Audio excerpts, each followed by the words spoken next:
বিসমিল্লাহির রহমানির রহিম। সূরা ফাতিহা ইমামের পিছে পড়া যাবে কি যাবে না, সেই বিষয়ে আমরা বারবার আলোচনা করে আসছি।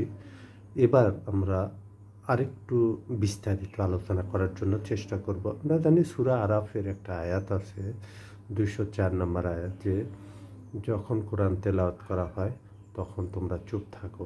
কিন্তু এখানে কথা আছে, কথা হলো ইমাম বুখারী জুজাল কেরা 36 নম্বর আয়াতে বলেছেন যে লিল ইমামি সাক্তাতেন, অর্থাৎ ইমাম কেরায়াত শেষে সাক্তা দিতেন, এবং যদি ইমাম সাক্তা দেন ওই সময়ের মধ্যে মুক্তাদির উচিত যে সূরা ফাতিহা পড়ে শেষ করা।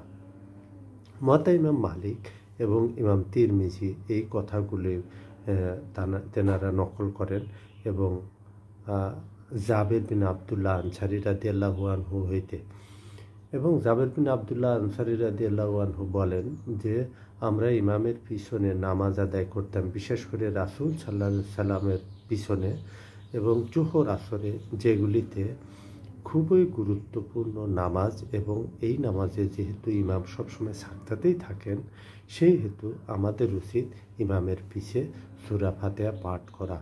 এবং জাবের বিন আবদুল্লাহ রাদিয়াল্লাহু আনহু আনসারী রাদিয়াল্লাহু আনহু বলেন যে সূরা ফাতিহার সাথে আমরা অন্য সূরাও মিলাতাম। এ কথার ভিত্তিতে আমরা আরও কিছু বুখারী শরীফের এবং আবু দাউদ লিল ইমামি সাক্তাতেন এই ব্যাখ্যাতেও এই কথাই বলেছেন, এবং ইমাম বুখারী তার দুজাল কেরায় এই কথা, মিশকাতুল মাসাবি এবং মিশকাতে কেরাত চ্যাপ্টারে এই কথাই উল্লেখ করেছেন। এবং যদি কেউ সেহরার নামাজ সূরা ফাতিহা পাঠ না করে, তবুও জাহির নামাজে যদি সূরা ফাতিহা পাঠ নাও করে তবু তার নামাজ হয়ে যাবে। কারণ হলো যে ইমামের কেরাত মুক্তাদির জন্য যথেষ্ট, কিন্তু ইমামের উচিত যে মুক্তাদির জন্য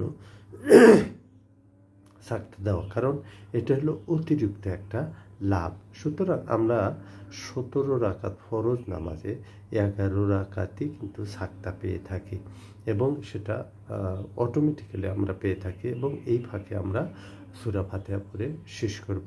বাকি যে 6 রাকাত আছে, এই 6 রাকাতে আমরা যদি কেরায়াত নাও করি তবু আমাদের নামাজ হয়ে যাবে। সুতরাং ইমামের উচিত যে আমাদেরকে এই অতিরিক্ত সওয়াব থেকে বঞ্চিত না করা। এবং এই প্রসঙ্গে আমরা বারবার একই কথা বলবো যে আমরা কে কি করি বা না করি, আমরা অবশ্যই নামাজটাকে সঠিকভাবে পালন করার চেষ্টা করব। এবং বুখারী শরীফের একটা হাদিস আছে যে জায়েদ ইবনে ওয়াহাব রহমাতুল্লাহ আলাইহি, যে বুখারী শরীফের জুজাল কেরা, বুখারী শরীফের 751 নম্বর হাদিস, যে এক সাহাবী দ্রুত গতিতে নামাজ আদায় করছিলেন। আসলে দ্রুত গতিতে যারা নামাজ আদায় করে তাদের কিন্তু সূরা কেরাত ঠিকমতো করে না, এবং নামাজের প্রতি তারা উদাসীন। এবং এই নামাজের ব্যাপারে অনেক হাদিস আছে যে ফেরেশতারা আসে এবং তাদের মুখে ছুঁড়ে মেরে সেই নামাজ উপরে যায় না এবং আল্লাহর দরবারে কবুল হয় না, এ ব্যাপারে অনেক হাদিস আছে। সুতরাং নামাজ এর মূল ভিত্তি যেটা, সেটা হলো সূরা ফাতিহা। এই জন্য এই সূরা ফাতিহাকে আসালুল কোরআন বলা হয়, অর্থাৎ কোরআনের মূল, কোরআনের ভিত্তি। এই জন্য সুতরাং আমরা যদি এইটুকুই বলি যে আমরা যখন ইমাম কেরায়াত করবে তখন আমরা চুপ থাকবো, এখন যখন ইমাম চুপ আসে তখন আমরা অবশ্যই হাদিস অনুসরণ করব। কারণ রাসূল সাল্লাল্লাহু আলাইহি সাল্লাম জোর দিয়ে বলেছেন যে তোমরা আমার পিছনে সূরা ফাতিহা পাঠ করবে, কারণ যে সূরা ফাতিহা পাঠ করে না তার নামাজ হয় না। আমরা জানি যে একটা হাদিস আছে যে রাসূল সাল্লাল্লাহু আলাইহি সাল্লাম একবার কেরায়াত করছিলেন, তখন পিছের থেকে সাহাবারা গুনগুন করছিল, তখন রাসূল সাল্লাল্লাহু আলাইহি সাল্লাম পিছে ফিরে বললেন যে তোমরা কে আমার কেরায়াতকে ছিনতাই করছো? তখন সাহাবা বললে ইয়া রাসূলুল্লাহ আমি।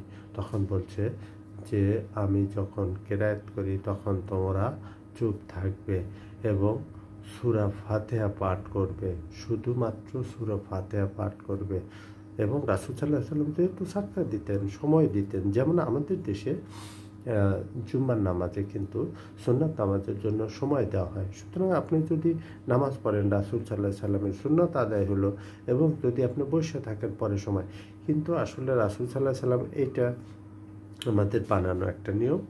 সুতরাং রাসূল সাল্লাল্লাহু আলাইহি সাল্লাম খুতবা দিচ্ছিলেন, তখন এক সাহাবী এসে বসে পড়েন। যেহেতু আল্লাহ রাসূল খুতবা দিচ্ছেন, তখন রাসূল সাল্লাল্লাহু আলাইহি সাল্লাম খুতবা বন্ধ করে তাকে বলে, এই দাঁড়িয়ে যাও, 2 রাকাত নামাজ পড়ো, তারপর বসো। কারণ এটা হলো মসজিদের এক ধরনের ডেকোরেশন।